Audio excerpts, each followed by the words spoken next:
O Cruzeiro voltou à zona de rebaixamento e aumenta ainda mais a obrigação de fazer um bom jogo, lutar pelos 3 pontos esta noite em Cuiabá. Vamos chamar com informações do jogo. O jogo começa às 10 horas, transmissão da Itatiaia a partir das 9. Samuel Venâncio e Emerson Pansieri. Vamos lá, Emanuel. Boa noite para os amigos ligados na turma do bate-bola. 6h10 confirmando mais um jogo importante. Cruzeiro que viajou ontem pela manhã, a Itatiaia acompanhando todos os detalhes. O Emerson Pansieri na Quinte Cuiabá, capital do Mato Grosso. Daqui a pouco eu quero saber sobre o time do Chamusca, que desde o ano passado terminou a Série B em alta, e o 2020 do Cuiabá muito positivo. Uma derrota apenas. Daqui a pouco o Emerson Pansieri passa todos os detalhes. Mas o Cruzeiro, com esses resultados da Série B até aqui, o time pode diminuir a diferença para o G4. Neste momento, por exemplo, em Pelotas, Brasil e Chapecoense vão empatando por 0-0, 35 minutos do segundo tempo. O Cruzeiro pode, com uma vitória, diminuir essa diferença, encostar lá no G4, sair da zona de rebaixamento, terminar a rodada fora da zona de rebaixamento. O Cruzeiro começou a rodada fora da zona de rebaixamento, só que com os resultados: Botafogo de Ribeirão Preto ganhando do Paraná, o Figueirense vencendo, o Cruzeiro retornou para a zona de rebaixamento neste momento. Aliás, até antes de sabermos a expectativa lá em Cuiabá, o nosso Domingos Sávio Baião está aqui na turma do bate-bola para falar sobre a situação do Cruzeiro neste momento, em termos de tabela na Série B do Campeonato Brasileiro, indo para o 13º jogo. Boa noite, Baião. Boa noite, ouvintes da turma do bate-bola. O Cruzeiro, neste momento, está na zona do rebaixamento. O que é natural, porque ele é o último jogo da rodada e as equipes já jogaram e o Cruzeiro desceu mais um pouquinho aí na tabela de classificação.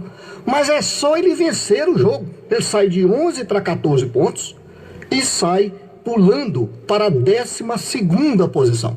Então é muito importante esta situação do Cruzeiro e acreditar. O Cruzeiro vencendo, não tem problema nenhum ele estar na zona do rebaixamento do momento. O que vai importar é onde ele vai estar ao final do jogo. Para a turma do bate-bola, Domingos Sávio Baião. Tá certo. E que esteja fora da zona de rebaixamento, fora do Z4 da Série B do Campeonato Brasileiro. Emerson Pansieri, aqui em BH, um calor impressionante. Se aqui tá quente, na capital do Mato Grosso, mais ainda. Boa noite, Emerson Pansieri. Boa noite, Samuel. Boa noite, Emanuel, Léo Figueiredo, o aniversariante do dia. E aqui em Cuiabá, o que acontece, viu, Samuel? É uma situação que a gente vem acompanhando, né, desde ontem, quando chegamos aqui. A temperatura, ela é alta, mas algo que a gente precisa trazer aqui na turma do bate-bola, que já exploramos um pouco com a preparação física do Cruzeiro, parte nutricional, é a umidade relativa do ar, que agora está na casa de 19%. Quem sabe aí, na hora do jogo, ela aumenta um pouco, mas agora 19%, 40 graus neste instante e sensação térmica de 39. Na hora do jogo, há uma expectativa que a temperatura esteja na casa de 32 graus, então vai diminuir um pouco, não vai, obviamente, diminuir muito o calor, mas já dá uma amenizada da realidade de agora, um sol realmente muito forte neste instante aqui em Cuiabá. Vale destacar também, viu, aqui 1h menos, então 5h14. O Pantanal é o bioma brasileiro mais afetado pelas queimadas. Em Mato Grosso, os incêndios estão espalhados por todo o estado. O Instituto de Pesquisas Espaciais chegou a dizer que o número, inclusive, é 29% maior do que do ano passado. O que isso significa? O ouvinte que está nos acompanhando em Minas Gerais, às vezes não tem essa noção, o ar é muito pesado. O ar não é puro, o ar não está limpo. Então isso dificulta porque é uma região de queimadas, sinal eletrônico marcando 6h15, e essas queimadas aumentaram consideravelmente em julho. Então, para você que está aqui em Cuiabá, você sente toda essa questão que eu mencionei anteriormente. As queimadas são muito fortes em todo o estado e isso reflete muito na condição, nos hábitos das pessoas aqui na região centro-oeste do Brasil. Samuel. Pois é, e aí muita hidratação, principalmente com a bola rolando neste duelo diante do Cuiabá que o Cruzeiro vai encarar. E isso porque o jogo é 9 horas da noite, no horário local. Se fosse de tarde, aí o negócio ia ficar mais complicado ainda. Mas vamos lá. Cruzeiro desde ontem, no Mato Grosso, o time, neste momento, a programação, ela estabelece o Cruzeiro que está concentrado no hotel desde ontem, no Gran Odara. E aí fechou a preparação na cidade de Várzea Grande, bem pertinho de Cuiabá, o último treinamento.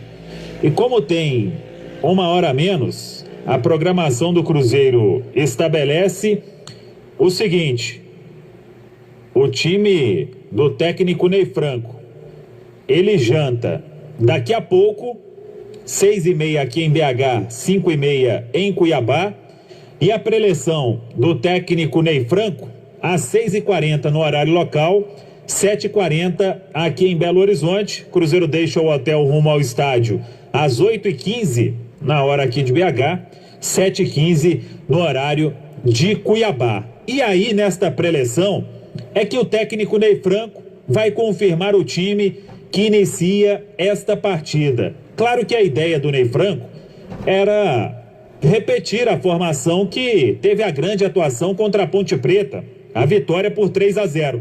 Só que ele perdeu o Ayrton com o 3º cartão amarelo, ficou em Belo Horizonte, e aí a grande dúvida. Tem gente apostando que o Maurício começa, mas tem outras opções.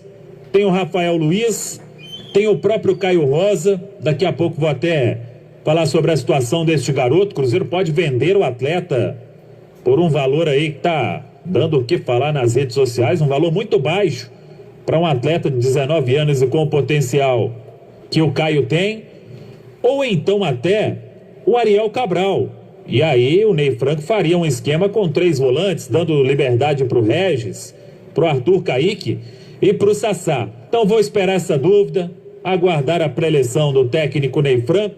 1 hora antes da bola rolar, vai sair a escalação do Cruzeiro, que tenta esta vitória contra o líder da Série B. Com isso, o time provável: Fábio, Daniel Guedes, Manuel, Ramon e Matheus Pereira.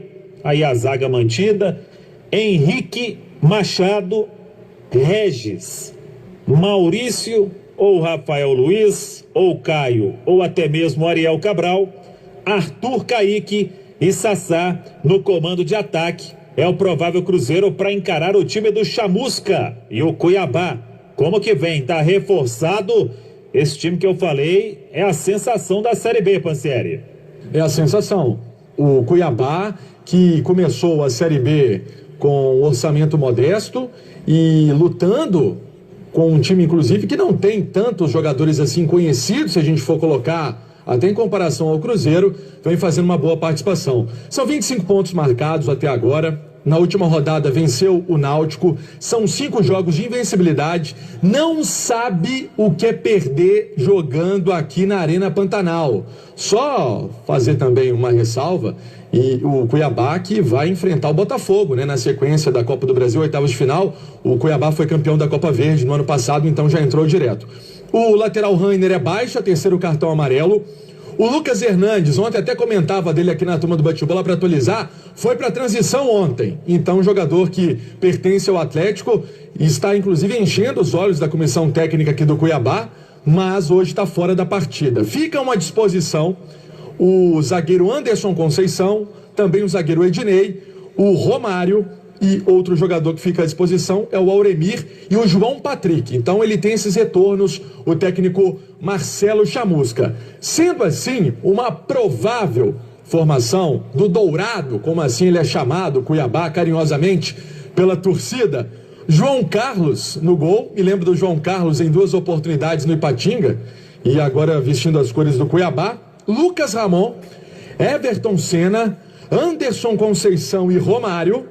o Matheus Barbosa com Rafael Gava e Elvis, Felipe Ferreira, Maxwell e Genison. Essa a provável formação, não deve fugir muito disso o time do Chamusca não, Samuel. Pois é, e aí Léo Figueiredo, o que esperar desse jogo? Cruzeiro muito bem contra a Ponte, claro que o adversário agora em casa, invicto, como mandante na Série B, a dificuldade será maior. Boa noite, Léo. Boa noite, Samuel. 6h20 é um jogo diferente do que foi contra a Ponte Preta e acho que um jogo diferente da maioria dos jogos que o Cruzeiro teve e vai ter na Série B. Por quê?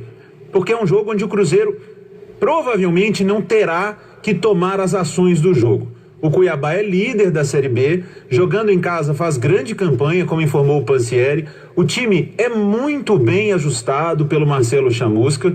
Eu já disse isso aqui, por algumas oportunidades acompanhei o Cuiabá que inclusive ganhou do América no Independência na segunda rodada, jogando melhor do que o América. É um time muito bem trabalhado. Não tem assim grandes destaques, a gente conhece o Elvis principalmente, que é um meia, que é bom jogador, mas o coletivo do Cuiabá é o grande perigo. Por isso, o Cruzeiro vai ter um jogo diferente. O Cruzeiro vai ter um jogo onde talvez ele não tenha maior posse de bola, onde ele seja mais atacado do que o normal. Então, pode ser que o Cruzeiro jogue em contra-ataque, que o Cruzeiro que precise mais de velocidade. E aí que eu fico mais assim na dúvida de como o Ney Franco vai armar o time sem o Ayrton, porque ele pode colocar o Maurício, que já deu uma recuperada no jogo contra a Ponte, e acho que o Cruzeiro ganhando confiança, com o Maurício ganhando confiança, ele vai ser muito importante para o Cruzeiro, mas o Cruzeiro pode ficar sem uma alternativa de velocidade. O Maurício não é um velocista, o Arthur Caíque também não é um velocista, o Regis também não. E se o Cruzeiro for atacado demais, talvez faça falta ter uma válvula de escape, alguém para puxar esses contra-ataques. Por isso que eu estou muito curioso para saber qual vai ser a opção do Ney. Se é ter o Maurício para ter mais toque de bola, para tentar ficar mais com a bola quando o Cruzeiro estiver no ataque, ou ter o Rafael para correr como um ponto, ou até mesmo o Caio Rosa para jogar em contra-ataques contra o Cuiabá. O torcedor cruzeirense se prepare, porque vai ser um jogo difícil, mas acho que um dos melhores jogos da Série B, porque o Cruzeiro com motivação contra o Cuiabá, que tem um bom time, me dá esperança de termos um grande jogo hoje à noite, Samuel. Pois é, e eu falei do jogo Brasil-Chapecoense, a Chape faz um gol no finalzinho, 47 minutos, vai vencendo por 1-0. Eu até um contato com o nosso Domingos Sávio Baião aqui na linha interna. O empate não tira o Cruzeiro do lugar. Aí termina a rodada na 17ª posição. Derrota muito menos. A vitória leva o Cruzeiro para 13º lugar com 14 pontos. Então é um jogo fundamental este contra o Cuiabá. O Cruzeiro que depois do Cuiabá neste sábado recebe o Sampaio Correia no Mineirão e depois faz outro jogo fora de casa contra o Oeste na Arena Barueri. Eu falei sobre o Caio Rosa, o atacante. O Cruzeiro recebeu uma proposta do Al Sharjah, dos Emirados Árabes.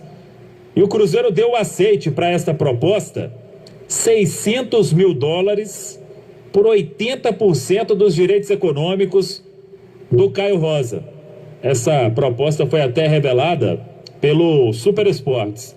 E aí, avançando na situação, o Caio Rosa, num primeiro momento, não queria deixar o Cruzeiro, recebendo chance agora, sendo elogiado pelo técnico Ney Franco. Fizeram uma proposta salarial, os árabes, e aí ela foi recusada, depois fizeram outra, e aí uma terceira, de um valor surreal para o garoto, que tem 19 anos. E aí a negociação, ela só não vai acontecer, detalhe que o Caio está relacionado para hoje, deve ficar no banco. Ela só não vai acontecer se não tiver tempo, porque a janela, ela se fecha na terça-feira, no dia 6 de outubro, lá nos Emirados Árabes. Então é isso que pode melar a negociação. Pelo Cruzeiro o negócio vai ser feito, por mais que se tenha uma pressão do torcedor, um jovem garoto, e aí o Cruzeiro, até quero te ouvir, Léo Figueiredo, porque o Cruzeiro fala de valorizar os jovens atletas, E na primeira proposta que chega, 3 milhões e 300 mil reais por um garoto que é de seleção brasileira, de 19 anos. É um valor que hoje ele não quita a dívida do Cruzeiro com o Zória para o clube inscrever jogador. Ele não quita a dívida do Cruzeiro com a UADA, aquela que deve ficar para o ano que vem, mas é a que implicaria, se não for paga, um rebaixamento. Esse valor aí deve quitar uma folha salarial e aí o Cruzeiro perde um atleta. Lembrando que ainda o clube não pode inscrever novo atleta, então perderia um jogador e ficaria sem uma opção neste momento. E aí, Léo Figueiredo? Eu acho que você foi perfeito, Samuel. Era o que eu ia dizer. Eu entendo a situação financeira do Cruzeiro de precisar de dinheiro imediatamente e de qualquer maneira. E aí você acaba fazendo maus negócios, você abre mão de patrimônio, os adversários, o mercado se aproveita de você quando você está em baixa. Mas o Cruzeiro tem um problema de não conseguir registrar novos jogadores. Então, por mais que eu entenda que precise de dinheiro para negociar um jovem, o Cruzeiro não pode registrar. E agora, fica muito claro que essa situação do Caio Rosa repercutiu e deu problemas dentro do Cruzeiro. Porque o Ricardo Drubski deixou o Cruzeiro. O Ricardo é um cara super inteligente, muito vivido no futebol, mas o Caio Rosa viveu recentemente uma situação até constrangedora, de vai e volta, vai para a base, volta para o profissional, faltando comando na direção do Cruzeiro. Então, o Cruzeiro, na minha opinião, não está sabendo avaliar bem, neste momento, principalmente a sua base e as decisões a tomar. Não cabe ao Ney Franco, porque acabou de chegar, está conhecendo agora o grupo, cabe à direção do clube, que tem que ter esse conhecimento de se o jogador merece, se está pronto ou se não está. Não é só o treinador. E essa do Caio Rosa, eu vou repetir, eu entendo que o Cruzeiro precise muito de dinheiro neste momento, mas como não pode registrar jogadores e o garoto é valioso, eu não negociaria. Pois é, então vamos aguardar esta situação. 6h27, é o Cruzeiro então, Emanuel.